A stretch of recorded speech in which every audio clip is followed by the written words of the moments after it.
Sports. And today I want to talk about, I'm going to take a break from talking about the Passover. Yeah, I know it's been a while since I talked about it anyway, but I'm working up that next message out of Kings and Chronicles about how Passover was resurrected, but not quite the right way, so that's all I'm going to tease on that right now.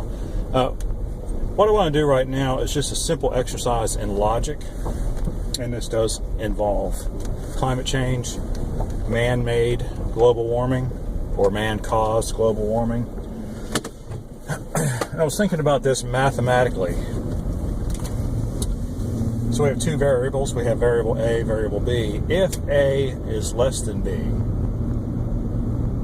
and you can't prove A, then you cannot prove B, especially when A is a subset of B. And so let me explain what I'm talking about very quickly.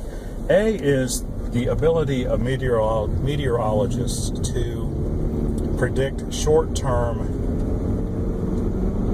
relatively small location-sized weather events. For example, last week, as they attempted to predict where Hurricane Matthew was going to go. At the beginning of last week, the model showed Hurricane Matthew following a track similar to Hurricane Hazel. That freaked everybody out. But by the end of the week, the path was completely and utterly different. And even as I followed the forecast of the track, it never did end up where they said it was going to go. They were partially right at the beginning of the week. It did come towards the North Carolina, South Carolina coast, but Hazel went straight north. They at first had Matthew doing a very hard, greater than acute angle right-hand turn. In other words, more than 90 degrees east. So it was actually supposed to turn, what would you call that, east-southeast? Like a 110, 120 degree angle. Well, it didn't end up doing that. It ended up making like a 70 degree turn and actually going over the part of the Outer Banks. So my whole point in pointing that out is to say that here we had a relatively short-term event. They had 7 days to figure out where it was going, and they didn't know where it was going. They could not predict where the hurricane was going. And the point of this exercise is not to, disparage the integrity of meteorologists everywhere because they can't predict short-term weather events. It's just to point out that they cannot predict short-term weather events. I mean, if that's not obvious to you by now, then you need to pay more attention to local forecasts. The 7-day forecast is a joke. It's never correct. And if it is correct, I would submit to you it's more of a result of chance or just extrapolating what the current weather is going to be and looking at what the weather was like last year and the year before that and the year before that and kind of coming up with this kind of average kind of deal. But that's not... That kind of prediction is not science. It is not grounded in some kind of theory or law that says, hey, the weather's like this today. We're going to gather all this data, and we are going to actually predict what is going to be happening 7 days from now. Those are two completely different things. So, I hope you will agree that today's weather, tomorrow's weather, the next day's weather, all of these meteorological phenomenon and all the data that's collected in order to try to, let's face it, they're just guessing. But all this data is a subset of climate. In other words, what's happening in a certain place at a certain time, you take all of those certain places and all of those certain times and you amalgamate them all together, and what you end up with is what the climate is.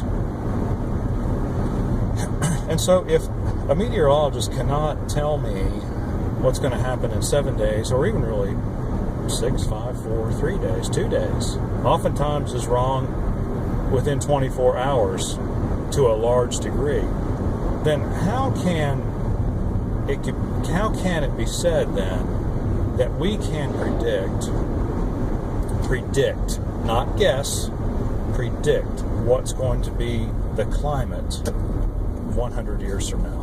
How can they possibly know? Certainly they know that the data required to do a 7-day forecast is minuscule compared to the data required to forecast the climate 100 years from now. And yet we have many of the same meteorologists, Weather Underground being one of them, one of the largest global warming apologists on the internet, confidently saying, well, they kind of hedge it every now and then, but they're basic. You look at the comments and all the comment sections, somebody doesn't like climate change, they just grind them into the dirt. Say, well, you're an idiot, you don't know what you're talking about, blah, blah, blah. It's like, but at the same time, they cannot predict.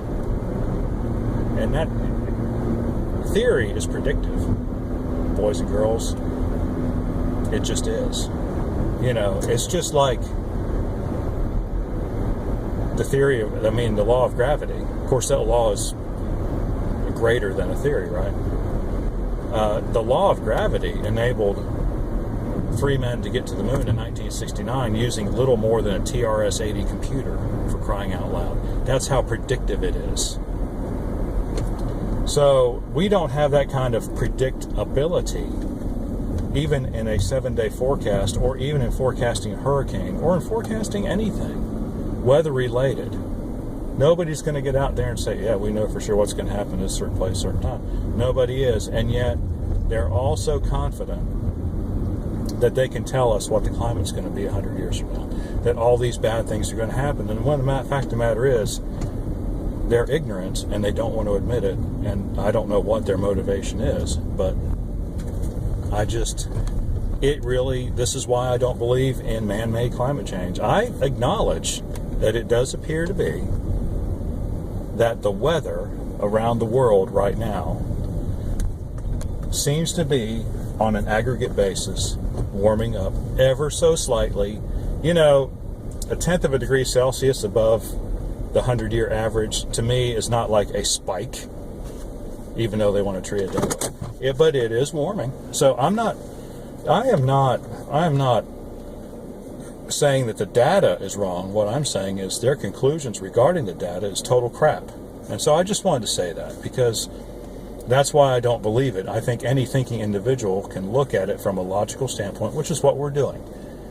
If A is less than B, in other words, if the ability to forecast weather is easier, less than, the ability to forecast climate, which it is, and you can't predict A, then you cannot predict B. You just can't do it, and that's just the way it is. So those are my 2 cents on the global warming controversy. I tell you what, if the 3-day forecast starts being 95% accurate, if the 7-day forecast start being 90% accurate or better, then I will start listening to what these people say. Otherwise, I really don't care what they have to say, and you shouldn't either. We cannot be guided by guessing. We cannot be guided by dogma. We have to be guided by science. These people claim to believe in science. They do not believe in science. They believe in, well, I don't even know what they believe in. But they just believe like they have something to say and they can influence things. And so I just, it's hard to ignore, because there's so many people who believe that there is man-made global warming when there's absolutely no proof at all.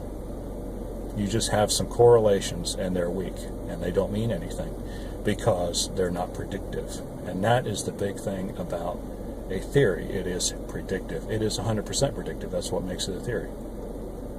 Well, that's what makes it a law. But you would expect a theory to be highly predictive, and the theory is not predictive at all. So at best, you have a hypothesis, you have a guess, you have a somewhat reasonable assumption, but that's all you've got. So until next time, when I get back to the Passover, now that I've had my little, exercise in logic, because that's what it is. Because, as God's people, we are charged with being able to think and being able to rationally explain things. So we'll see you on the next one, and God bless you.